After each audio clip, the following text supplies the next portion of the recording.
ଗୋପବନ୍ଧୁ କାହିଁ କହିଲେ ମିଶୁ ମୋର ଦେହ ଏ ଦେଶ ମାଟିରେ ଦେଶବାସୀ ଚାଲି ଯାଆନ୍ତୁ ପିଠିରେ। ତାଙ୍କର ଉଦ୍ଦେଶ୍ୟ କ'ଣ ଥିଲା?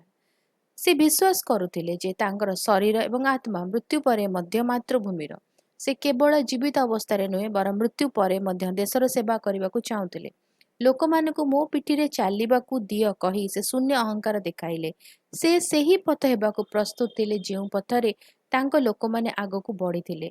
ଏହି ଉକ୍ତି ଜାତିର ଉଦ୍ଦେଶ୍ୟ ପ୍ରତି ସମ୍ପୂର୍ଣ୍ଣ ସମର୍ପଣର ପ୍ରତୀକ, ଯେଉଁଠାରେ ସେବା ଆତ୍ମ ଅପେକ୍ଷା ଶ୍ରେଷ୍ଠ। ସେ ଅନ୍ୟମାନଙ୍କୁ ଦେଶ ପାଇଁ ନିଃସ୍ୱାର୍ଥପର ଏବଂ ନମ୍ର ଭାବରେ କାମ କରିବାକୁ ପ୍ରେରଣା ଦେବାକୁ ଚାହୁଁଥିଲେ, ଯେପରି ସେ କରିଥିଲେ।